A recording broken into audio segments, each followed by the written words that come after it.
আসসালামু আলাইকুম, সবাইকে আমন্ত্রণ জানাচ্ছি এবি নিউজ প্রাইম সংবাদে। আপনাদের সঙ্গে আছি আমি সুমাইয়া মেঘলা। শুরুতেই জানিয়ে দেব সংবাদ শিরোনাম। ঢাবিকে পূর্ণাঙ্গ আবাসিক বিশ্ববিদ্যালয়ে রূপান্তরের ঘোষণা, আবাসিক সংকট নিরসনে তৎপর ছাত্রদল। রাজধানীতে কলেজ শিক্ষার্থীদের সংঘর্ষে আহত 6, উত্তেজনা ছড়ালো সায়েন্স ল্যাব মোড়ে।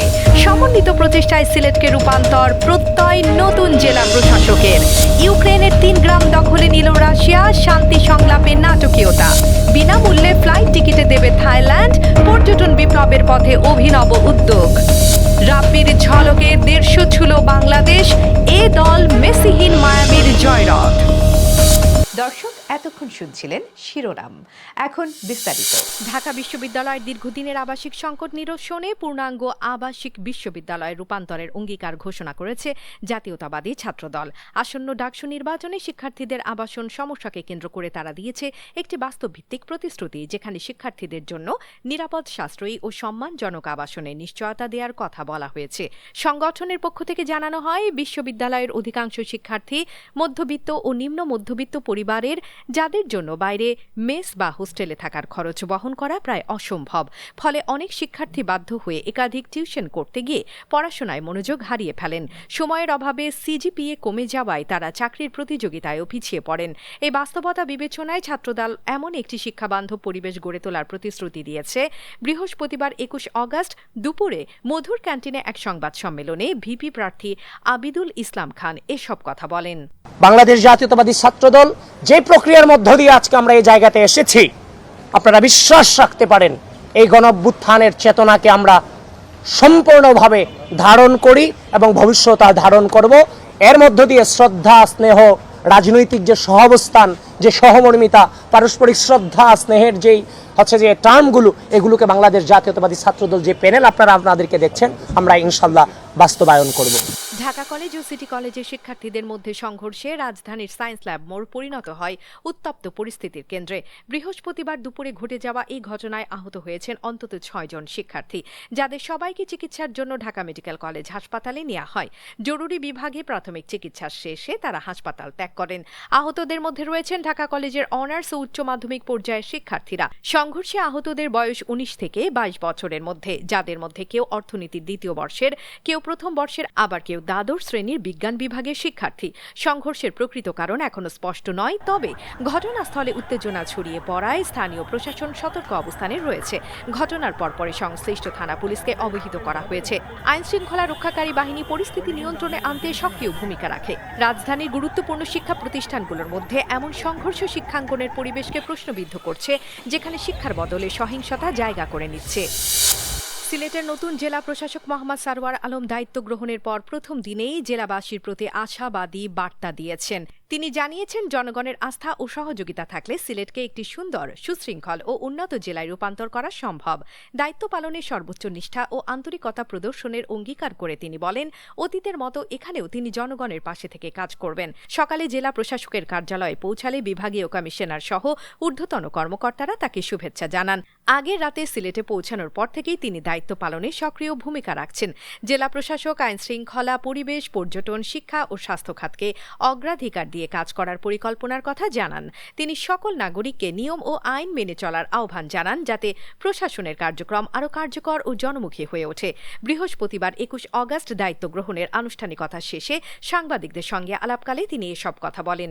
সরকার আমাকে যে কোনো কারণে হোক দায়িত্ব দিয়েছেন, উপযুক্ত মনে করছেন বলেই এখানে দায়িত্ব দিয়েছেন। আমি প্রথমত চেষ্টা করব আমার সর্বোচ্চ দিয়ে যে এই জেলার জন্য এবং মানুষের জন্য কাজ করতে, এবং আমি এই দায়িত্ব পালন করার জন্য সকল শ্রেণী পেশার মানুষের সহযোগিতা চাই। এবং আমি আশা করছি যে সবাই মিলে যখন কাজ করব, সেটি অবশ্যই এই সিলেট একটি সুন্দর জেলা পরিণত হবে এবং সকলেই এটার বেনিফিশিয়ারি হবে। এবং আমি সকলকে অনুরোধ করব যেন সবাই নিয়ম মানে এবং আইন মেনে চলার চেষ্টা করে। আমি সেই কাজটাই করার চেষ্টা করব।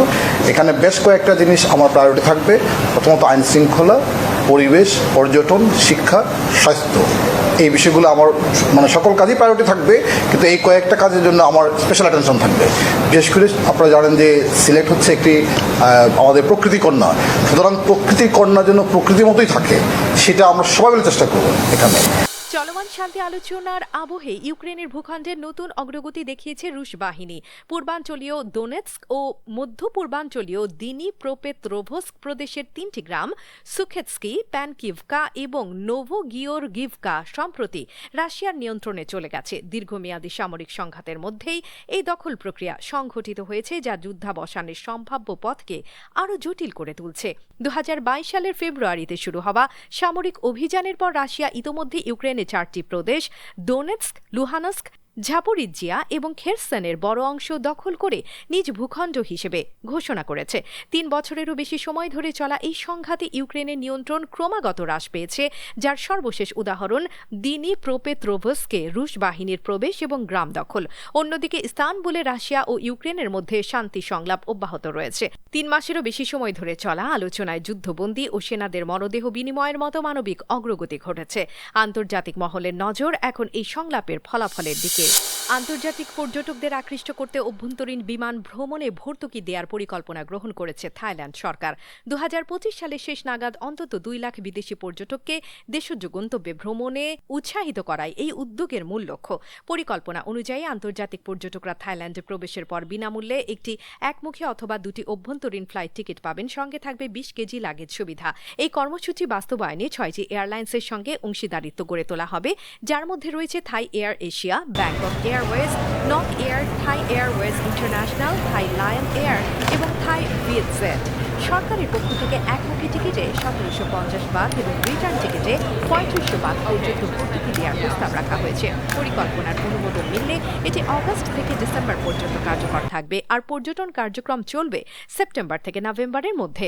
পর্যটন মন্ত্রণালয়ের হিসাব অনুযায়ী এই কর্মসূচি থেকে সরাসরি আয় হবে প্রায় 8.81 বিলিয়ন বাথ এবং সামগ্রিক অর্থনৈতিক প্রভাব দাঁড়াবে 21.80 বিলিয়ন বাথের বেশি। অস্ট্রেলিয়ার ডারউইনে অনুষ্ঠিত গুরুত্বপূর্ণ টি-20 ম্যাচের সেমিফাইনালের দৌড়ে টিকে থাকার লড়াইয়ে বাংলাদেশ এ দল সংগ্রহ করেছে 156 রান, যা এসেছে নির্ধারিত 20 ওভারে 8 উইকেট হারিয়ে। ম্যাচের শুরুতে ব্যাটিংয়ে নামা দলটি ধীর গতির ইনিংস খেললেও শেষ দিকে ইয়াসির আলী রাব্বির আগ্রাসী ব্যাটিং ইনিংসকে গতি দেয়। উদ্বোধনী জুটি ও টপ অর্ডারের চিত্র জিশান আলম ও নাইম শেখের উদ্বোধনী জুটি প্রত্যাশা পূরণে ব্যর্থ হয়। জিশান 13 বল খেলে 13 রান করলেও নাইমের 21 বলে 19 রানের ইনিংস ছিল ওয়ানডে ধাঁচের। নামা সাইফ হাসান 35 বলে 45 রান করে কিছুটা স্থিতিশীলতা আনেন, তবে গতি বাড়াতে পারেননি। মিডল অর্ডারে আফিফ হোসেনের গোল্ডেন ডাক ব্যাটিং লাইন আপে চাপ সৃষ্টি করে। অধিনায়কত্ব ও ব্যাটিং অর্ডারে পরিবর্তন, নুরুল হাসান সোহান 27 বলে 33 রান করে ইনিংসকে এগিয়ে নেন। এবার ফুটবলের খবর। আর্জেন্টাইন মহাতারকা লিওনেল মেসির অনুপস্থিতিতে ইন্টার মায়ামির দায়িত্ব কাঁধে তুলে নেন লুইস সুয়ারেজ, যিনি পেনাল্টি থেকে জোড়া গোল করে দলকে লিগস কাপের সেমিফাইনালে পৌঁছে দেন। প্রতিপক্ষ টাইগ্রেস ইউএএনএলকে 2-1 ব্যবধানে পরাজিত করে জয় নিশ্চিত করে মায়ামি।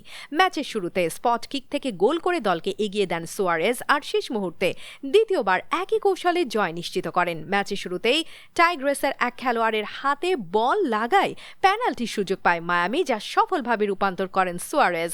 তবে প্রথমার্ধেই জর্দি আলবার চোট এবং সতীর্থের সঙ্গে সংঘর্ষে কিছুটা অস্বস্তি তৈরি হয়। দ্বিতীয়ার্ধে মাঠে নামার আগেই লাল কার্ড দেখেন মায়ামির কোচ, যার ফলে পুরো সময় গ্যালারি থেকে ম্যাচ পরিচালনা করেন তিনি। এই নিষেধাজ্ঞার কারণে পরবর্তী সেমিফাইনালেও ডাগ আউটে থাকতে পারবেন না। ম্যাচের 67 মিনিটে টাইগ্রেস সমতায় ফেরে আনহেল কোরিয়ার গোলে। তবে 89 মিনিটে দ্বিতীয় পেনাল্টি থেকে সুয়ারেজের নিখুঁত শটে জয় নিশ্চিত হয়। দর্শক, এতক্ষণ আমাদের সঙ্গে থাকার জন্য ধন্যবাদ। সর্বশেষ সংবাদ পেতে ভিজিট করুন আমাদের ওয়েবসাইট www.abnewsinternational.com এ। সেই সঙ্গে নিয়মিত ভিডিও নিউজ পেতে আমাদের ফেসবুক পেজ ও ইউটিউব চ্যানেলে চোখ রাখুন।